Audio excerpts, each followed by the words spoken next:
On my overnight, amongst the things I do, one of the things I like to do is watch TV, watch a few episodes. One of my favorite channels is the local Me TV channel. Of course, it comes second to Catholic TV, but it's Me TV. And they have all the old films on there. And one of the film shows they have that I will watch is Perry Mason.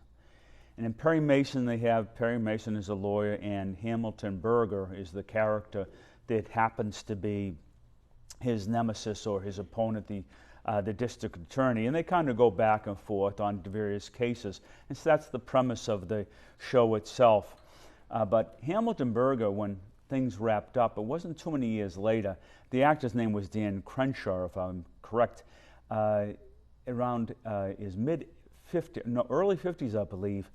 He had been a heavy smoker to that point, and he really developed lung cancer very, very quickly.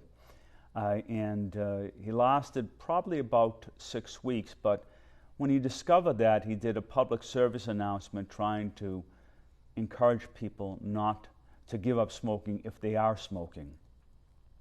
Well, he would die at a relatively early age. His wife, too, was a smoker at that point, and his death was just enough for her to commit to stop smoking completely. And she stopped smoking for a while. Then she resumed smoking. 20 years after his death, they buried her from lung cancer. Kind of sad, but it illustrates a point of how difficult it is to change one's ways.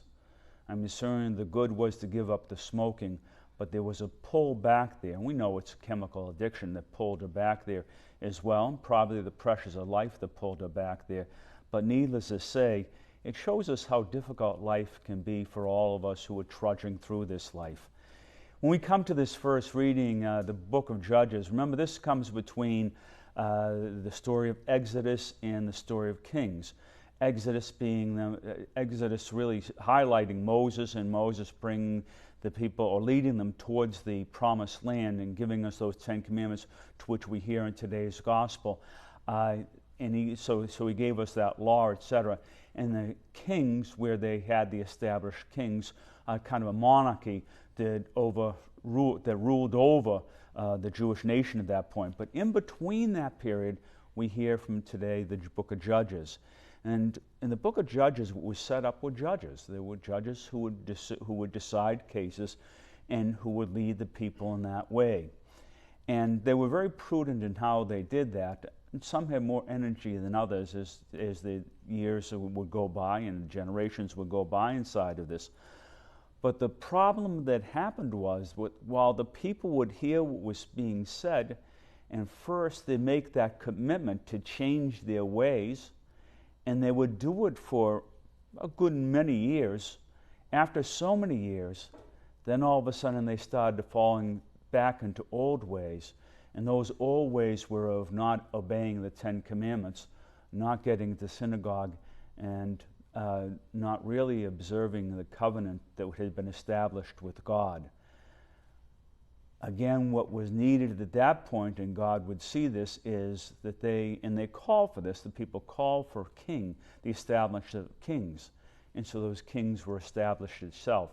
But sufficient to say, for the reading, what it shows us is they would prosper, do very well, everything would be going well, and then all of a sudden those rules meant nothing to them. 10 Commandments, taking care of the poor, really didn't mean anything to them because they had everything they needed, and they no longer remembered what it was in the struggle of poverty. See, they came out of poverty and they became affluent.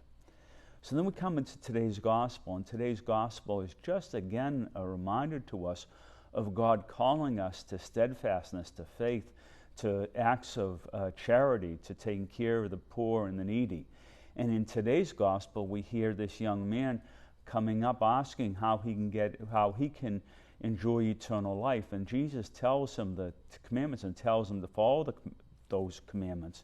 His reply is, well, I'm doing that, but what more do I need to be perfect?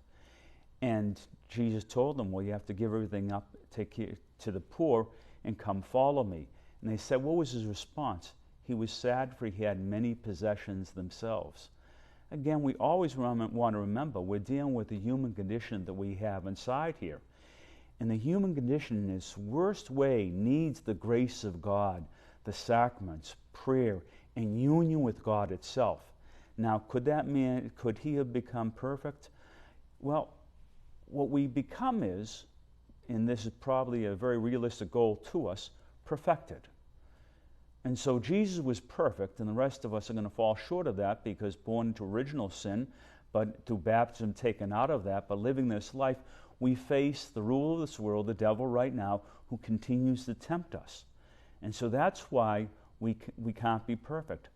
But we can become perfected as we become more virtuous, more loving, and more caring, and more living out the gospel inside our lives.